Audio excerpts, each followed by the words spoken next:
Hello everyone, I am Dr. Swadesh Kumar, Head of Emergency Department, Narayana Hospital, Gurugram.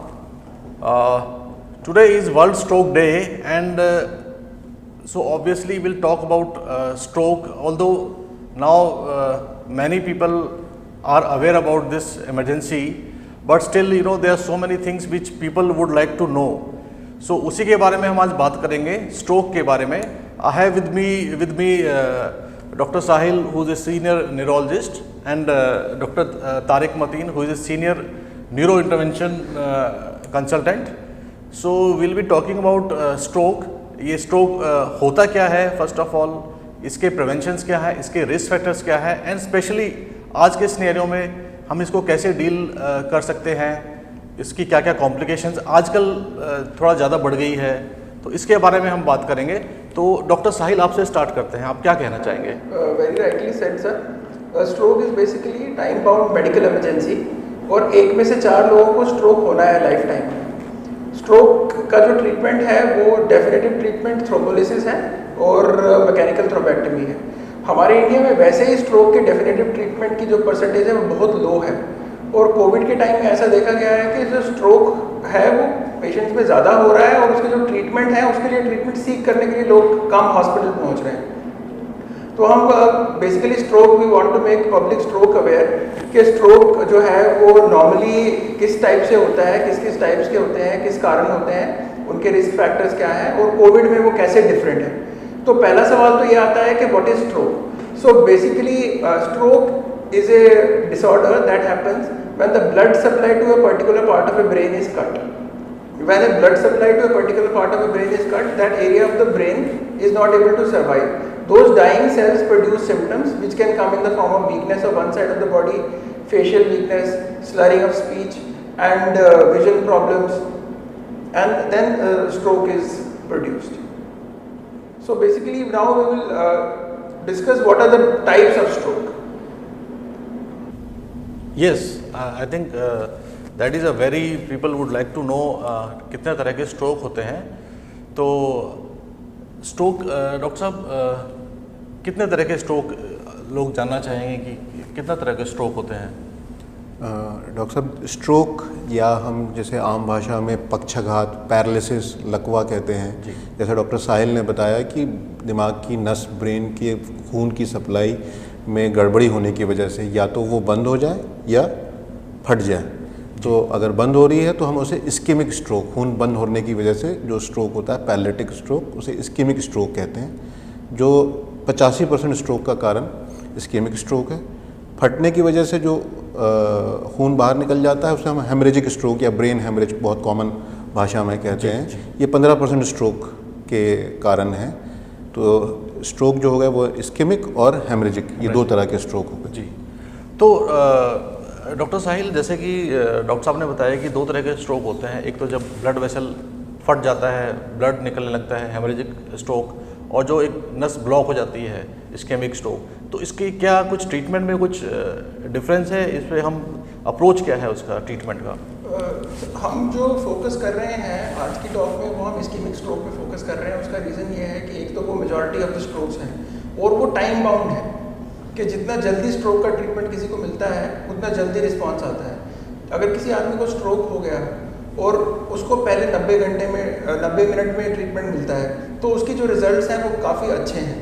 अगर किसी आदमी को 1 घंटा 20 मिनट में 1 घंटा 30 मिनट में ट्रीटमेंट मिलता है तो उसके रिजल्ट जो थोड़े से और मतलब कम है. और जैसे जैसे टाइम ज़्यादा होता जाता है वैसे वैसे स्ट्रोक का आउटकम जो है वो थोड़े ज़्यादा ख़राब होते जाते हैं. तो आइडिया ये है कि आपको स्ट्रोक का ट्रीटमेंट तुरंत लेना है जो कि स्टैंडर्डाइज है. 4.5 आवर्स में स्ट्रोक का ट्रीटमेंट होना चाहिए जबकि आपको सिम्टम ऑनसेट हो. और सिम्टम ऑनसेट जो है बेसिकली कोई भी उसको आइडेंटिफाई कर सकता है अगर उसको फास्ट वर्ड पता है. फास्ट वर्ड अगर हम याद कर लें, F से है sudden onset of facial weakness, A से है sudden onset of arm weakness, S से है sudden onset of speech problem और T से है टाइम. टाइम बहुत इंपॉर्टेंट है. जो हमें याद रखना है कि 4.5 घंटे के अंदर हम अगर ट्रीटमेंट लेते हैं तो हमें बेस्ट रिजल्ट्स पॉसिबल है. इसका रिजल्ट है वो जैसे डॉक्टर तारिक बताएंगे वो टाइप ऑफ स्ट्रोक पे भी डिपेंड करता है क्योंकि अब लेटेस्ट रिसर्च आ रही है और ट्रीटमेंट मोडालिटीज़ अवेलेबल हो रही हैं उसमें सिलेक्टेड केसेस में थोड़ा लंबा विंडो पीरियड भी है, बट स्टिल जो जितना जल्दी ट्रीटमेंट ले सके उससे बेटर रिजल्ट्स हैं। डॉक्टर तारिक इसके बारे में बताएंगे, टाइम विंडो जो है स्ट्रोक की। देखिए, जैसा बार बार हम एम्फेसिस डाल रहे हैं, हम बार बार इस चीज़ पे ज़ोर डाल रहे हैं कि ये टाइम बाउंड इमरजेंसी है।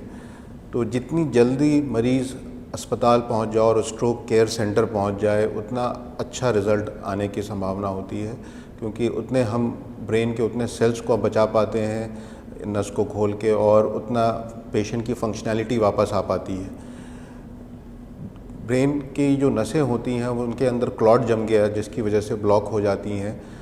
छोटी अगर नसें हों तो जैसा डॉक्टर साहिल ने बताया कि 4.5 घंटे तक हमारे पास दवाएं हैं जिनसे हम क्लॉट को डिज़ोल्व करते हैं। बट अगर बड़ी नसें, जो कि 1/3 33% स्ट्रोक जो है वो बड़ी नसों की वजह से होता है, जिनकी प्रोग्नोसिस काफ़ी ख़राब होती है, जिनसे काफ़ी मौतें और डिसेबिलिटी होती है। 90% ऑफ स्ट्रोक की जो से मौतें और डिसेबिलिटी वो बड़ी नसों की वजह से होती है। उनको अगर हम आइडेंटिफाई कर लें और उनको कुछ स्पेशल पद्धति द्वारा, जिसे हम न्यूरो इंटरवेंशन के प्रोसीजर्स कहते हैं, उस क्लॉट को बाहर निकाल लेते हैं, तो हम पेशेंट की फंक्शनैलिटी को वापस लाने में और उसकी जान बचाने में कामयाब होते हैं। ये करने के लिए एक ज़रूरी होता है कि एक कम्प्रिहेंसिव स्ट्रोक सेंटर मरीज़ के पास को जाना ज़रूरी होता है। जी डॉक्टर जी जी जी, यहाँ पे जैसे कि डॉक्टर साहब ने बताया, डॉक्टर साहिल ने बताया कि फास्ट, एक तो आपको वर्ड याद रखना है फास्ट, क्योंकि इसका स्ट्रोक मैनेजमेंट का सबसे जो मेन जो इसका हॉलमार्क है इसको ट्रीट करने का, वो है टाइम। तो time and identification, timely identification. तो अगर आप इसको टाइमली, क्योंकि टाइम आपके पास विंडो पीरियड कम है, अगर आप इसको टाइमली आइडेंटिफाई कर पाएंगे तभी इसका इलाज बेटर हो सकता है। तो फास्ट आप याद रखिए, facial deviation, arm drift, speech disturbance and of course time. So ये चीज़ आप याद रखिए, और ऐसा कुछ भी आपको साइन एंड सिम्टम्स लगते हैं तो आपको तुरंत स्ट्रोक रेडी हॉस्पिटल में जाना है। स्ट्रोक रेडी का मतलब होता है कि वहाँ पे आपके सारे सुविधाएं होने चाहिए। अगर आप किसी छोटे सेंटर में जाएंगे जहाँ पे स्ट्रोक सेंटर नहीं है, वहाँ पे सीटी स्कैन नहीं है, वहाँ पे आपका टाइम ही वेस्ट होगा। अल्टीमेटली आपको स्ट्रोक के लिए किसी स्ट्रोक सेंटर में जाना पड़ेगा जहाँ पे सारी सुविधाएं उपलब्ध हैं।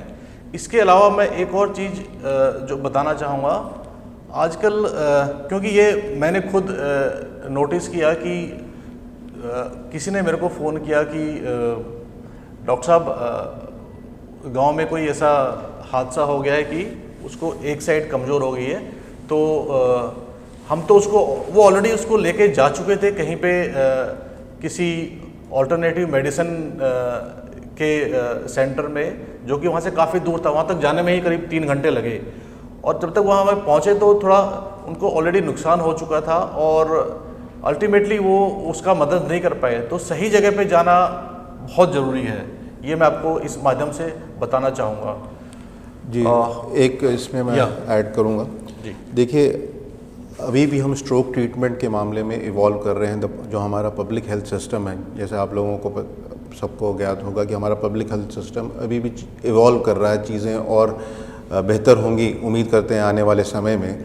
जब तक चीज़ें बेहतर होगी तब तक हमें कुछ चीज़ें इनोवेटिव सोच पे चलना पड़ेगा। तो इसी इनोवेशन पे हमने कुछ पॉलिसीज़ अपनाई, जिसमें हम टेली कंसल्ट से एक पेरिफेरल स्ट्रोक सेंटर को करने की कोशिश करते हैं, जिसे हम हब एंड स्पोक मॉडल कहते हैं, कि आपका एक हब सेंटर हो जो स्ट्रोक केयर सेंटर हो, और स्पोक से वो अटैच्ड हो डिफरेंट पेरिफेरल सेंटर से, जिसको हम कंसल्ट कर सकें और आइडियल ट्रीटमेंट एडवाइस कर सकें।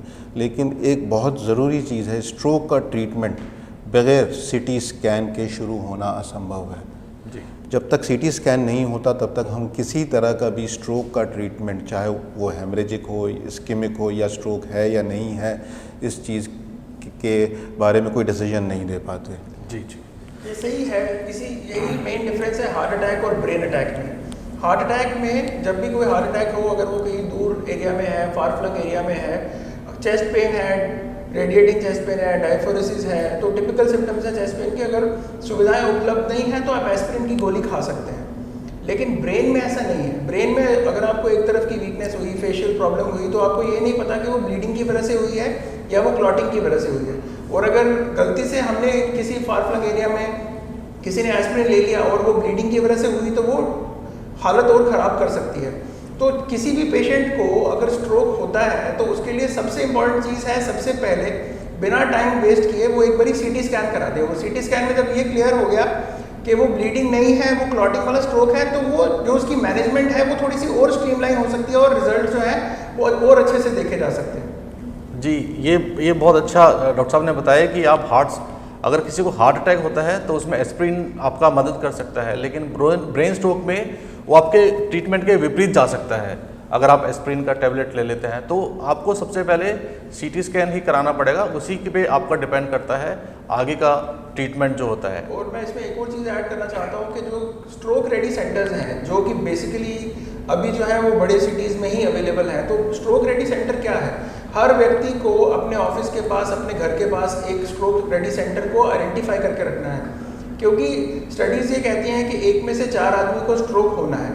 और अगर हमारे घर में भी हमारे पेरेंट्स हैं, एल्डरली हैं, उनको भी स्ट्रोक अगर होता है तो हमारा टाइम जो है is the most crucial thing. तो स्ट्रोक रेडी सेंटर वो जगह है जहाँ पे 24 घंटे न्यूरोलॉजिस्ट अवेलेबल है, 24 घंटे सीटी स्कैन की फैसिलिटी अवेलेबल है। सीटी स्कैन की फैसिलिटी का फ़ायदा वही है जब हमने आपके साथ डिस्कस किया कि अगर सिम्टम हुआ, सीटी स्कैन किया, उसमें ब्लीडिंग नहीं है, फिर वो 4.5 घंटे के विंडो पीरियड में आ जाता है। जितनी जल्दी ट्रीटमेंट मिलेगा उतनी जल्दी आउटकम्स रिजल्ट होंगे। हमारे पास अभी कोविड के टाइम में ही पिछले 2 हफ्ते पहले एक 88 ईयर ओल्ड जेंटलमैन सुबह के टाइम संडे के दिन आए। वो सुबह उठे तो ठीक थे, उसके बाद वो बोल नहीं पा रहे थे। फिर जब वो बोल नहीं पा रहे थे तो फैमिली को लगा कि कुछ गड़बड़ है, तो वो हॉस्पिटल लेके आ गए। जब वो हॉस्पिटल लेके आए तो ऑब्वियसली सीटी स्कैन किया तो उसमें इवॉल्विंग स्ट्रोक था, बट क्योंकि उनकी एज ऐसी थी और कोरोना का डर बैठ रखा है तो वो initially they were reluctant, they were not ready कि वो किस वार्ड में एडमिट होंगे, कैसे एडमिट होंगे, ट्रीटमेंट प्रोटोकॉल्स क्या रहेंगे, आउटकम्स क्या रहेंगे। बट काउंसलिंग के बाद उनको स्ट्रोक थ्रोम्बोलिसिस नामक डेफिनेटिव ट्रीटमेंट दिया गया और उनकी जो स्पीच फंक्शन था वो ऑलमोस्ट पूरे टाइम में रिकवर हो गया। तो ये स्ट्रोक थ्रोम्बोलिसिस के आउटकम्स जो ऑलमोस्ट 86-87 ईयर्स के आदमी में अगर अच्छे दिखाई दे रहे हैं तो यंग आदमी में रिजल्ट्स इससे भी बेटर हो सकते हैं। स्ट्रोक डॉक्टर साहिल, इसके लिए कोई रिस्क फैक्टर्स होते हैं या ये किसी को भी हो सकता है, किसी भी एज में हो सकता है? इसके रिस्क फैक्टर्स थोड़ा सा बताना चाहेंगे? मैं इसको 2 तरीके से आंसर करना चाहता हूँ। कार्डियोवास्कुलर जो रिस्क फैक्टर्स हैं जैसे high blood pressure, diabetes, smoking, cholesterol का ज़्यादा होना, सेडेंटरी लाइफस्टाइल, पोल्यूशन, और जो लोग जिनकी फैमिली में अगर कोई हिस्ट्री है कि हार्ट अटैक हुआ है या फिर स्ट्रोक हुआ है वो 40 साल से कम उम्र में, तो वो लोग काफ़ी ज़्यादा एट रिस्क हैं ये स्ट्रोक या कार्डियोवास्कुलर रिस्क होने के। बट अच्छी चीज़ ये है कि अगर ये रिस्क फैक्टर्स ऑलमोस्ट 80% जो है वो कंट्रोलेबल है। अगर आप ब्लड प्रेशर का अच्छे से कंट्रोल रखेंगे, डायबिटीज़ को नियमित रूप से कंट्रोल रखेंगे, धूम्रपान नहीं करेंगे, अपनी रेगुलर वॉक्स करेंगे, सेडेंटरी लाइफस्टाइल को बदलेंगे, तो ये सारे के सारे रिस्क फैक्टर्स कंट्रोल हो सकते हैं। जी जी। तो इसका आई थिंक सब लोगों को ये तो मालूम चला गया होगा कि इसे हम डायग्नोज कैसे करते हैं। इसका सीटी स्कैन से आप इसको पता लगा सकते हैं कि स्ट्रोक है। और हम बार बार बात कर रहे हैं कि टाइमली पहुंचना चाहिए मरीज को हॉस्पिटल में, जिससे कि टाइमली उपचार हो सके। लेकिन हमारे आसपास के गांव में, दूर दराज में जहां पे लोग रहते हैं, वहां पे अगर टाइमली नहीं पहुंच पाते हैं, उस केस में हम क्या कर सकते हैं डॉक्टर साहब, डॉक्टर तारिक? जी, कुछ जो बड़ी नसों के स्ट्रोक होते हैं उनमें हमारे पास टाइम विंडो 6 घंटे तक ज़्यादातर केसेस में, जिसका क्लास 1 एविडेंस मतलब सबसे ऊपर का एविडेंस ये है कि अगर बड़ी नस का स्ट्रोक है तो उनको ऐसे सेंटर में ले जाना चाहिए 6 घंटे तक।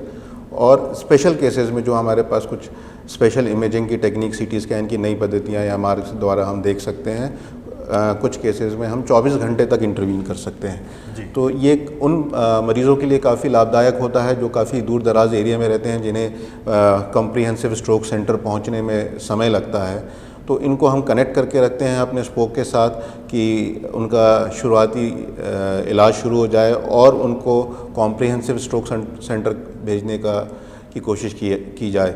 देखिए, अल्टीमेटली जो चीज़ है स्ट्रोक का, जिस तरह स्ट्रोक का ट्रीटमेंट इवॉल्व कर रहा है, वो हम इवॉल्व करेंगे मदरशिप। हम अभी ड्रिप एंड शिप मॉडल की बात कर रहे थे, ये इवॉल्व होगा मदरशिप। मदरशिप मीन्स सरकार और प्राइवेट हेल्थ जो प्रोवाइडर्स हैं और सरकार की जो हेल्थ पॉलिसीज़ हैं, उससे ओवरऑल लॉन्ग टर्म में बहुत सारे स्ट्रोक सेंटर्स हर एरिया में बन जाएं और हर जगह मदर सेंटर हो जाएं।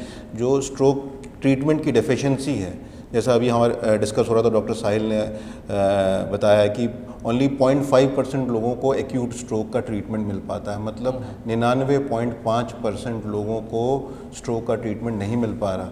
तो अभी हमें फैसिलिटीज़ और ट्रीटमेंट की मोडालिटीज़ को काफ़ी एक्सटेंसिव बढ़ाना है, और ताकि पॉपुलेशन को रीच मिल सके और इसका लाभ सबको मिल सके। मुझे तो इसमें मैं एक और चीज़ ऐड करना चाहता हूँ कि जो ये प्री कोविड डेटा है कि ऑलमोस्ट 0.5% जो एलिजिबल पेशेंट्स हैं उनको ही स्ट्रोक का डेफिनेटिव ट्रीटमेंट मिल पाता है। एक नई रिसर्च वो सामने आई है जिसके मुताबिक जो स्ट्रोक के 13 टॉप हॉस्पिटल्स हैं कंट्री में, उसमें ये देखा गया है कि उनमें वो जो 0.5% लोग जिनको ये ट्रीटमेंट मिल रहा था, उनमें से भी ऑलमोस्ट 60 to 65% पेशेंट्स जो हैं अब वो हॉस्पिटल ही नहीं पहुंच रहे हैं, क्योंकि वो कोरोना की वजह से उनको शायद ये डर है कि अगर हम स्ट्रोक का ट्रीटमेंट लेने के लिए हॉस्पिटल जाएंगे तो हमारे को कोरोना हो जाएगा। दूसरा ऑप्शन है कि इस वक्त काफ़ी लोगों के पास रोज़गार नहीं है, तो शायद उनके पास वो ट्रांसपोर्ट फैसिलिटीज़ अवेलेबल नहीं है या फिर वो फाइनेंसेस अवेलेबल नहीं है, जिसकी वजह से वो टाइम पे पहुंच नहीं पा रहे हॉस्पिटल। इस चीज़ का जो इम्पैक्ट है वो बहुत ही भयानक होने वाला है, क्योंकि इंडिया जिसमें कंट्री जिसमें पॉपुलेशन वैसे ही बहुत ज़्यादा है और स्ट्रोक के ट्रीटमेंट को रिफाइन कर रहे हैं और हम उसको और बेहतर बनाने की कोशिश कर रहे थे, बट कोरोना की वजह से वो 2 फुट हम पीछे आ गए। तो हमारा मैसेज यही है कि कोरोना स्ट्रोक जैसी मेडिकल इमरजेंसी के लिए जिसका इम्पैक्ट लाइफ लॉन्ग हो सकता है, आपको कोरोना से नहीं डरना है। कोरोना से की रिकवरी रेट्स इंडिया में ऑलमोस्ट 90% तक हो रहे हैं, लेकिन स्ट्रोक अगर आपको हो गया, और खासकर जो कोविड में स्ट्रोक हो रहे हैं, जैसे doctor Tariq will agree with me, वो सारे के सारे लार्ज वेसल स्ट्रोक हो रहे हैं। उन व्यक्तियों में हो रहे हैं जो 40 साल से कम उम्र के हैं।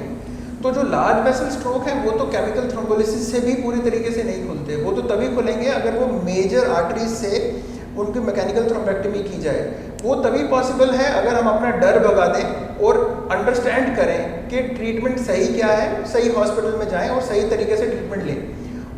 एक टाइम पे अगर 2 लोगों को स्ट्रोक होता है, एक की उम्र 35 साल है, एक की उम्र 45 साल है, 35 साल वाला जो आदमी है वो कहता है कि नहीं, ये जो ट्रीटमेंट है वो स्ट्रोक है, ये मैं वेट करता हूँ, सुबह तक देखता हूँ ठीक हो जाएगा।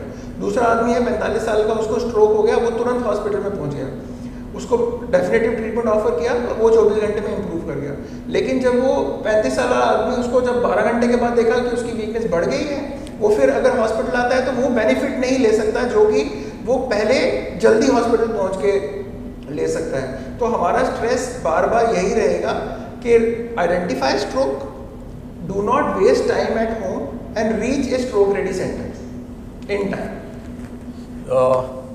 इनफैक्ट मैं बहुत शॉक्ड हूँ एंड सरप्राइज्ड हूँ कि ओनली 0.5% लोगों को ही इसका इलाज मिल पाता है, क्योंकि जानकारी की कमी है काफ़ी। It's old data, but India में eligible patients receiving thrombolysis is only 0.5%। जी, that is very very low in number. I think इस वर्ल्ड स्ट्रोक डे पे अगर हमारा ये मैसेज आप लोगों तक पहुँच पाए कि हमें लोगों में स्ट्रोक अवेयरनेस बढ़ाना है, हमें इसको आइडेंटिफाई कैसे कर सकते हैं, जैसे बताया कि facial drift, arm weakness, speech and time की जो सिग्निफिकेंस है, इसको अगर आप सब लोगों तक पहुंचाएं तो आई थिंक इसमें हम काफ़ी आगे बढ़ सकते हैं स्ट्रोक मैनेजमेंट में। तो thanks for your patient listening and I thank doctor Sahil and doctor Tariq for conveying this message. I hope you will like it. Thank you so much. Thank you.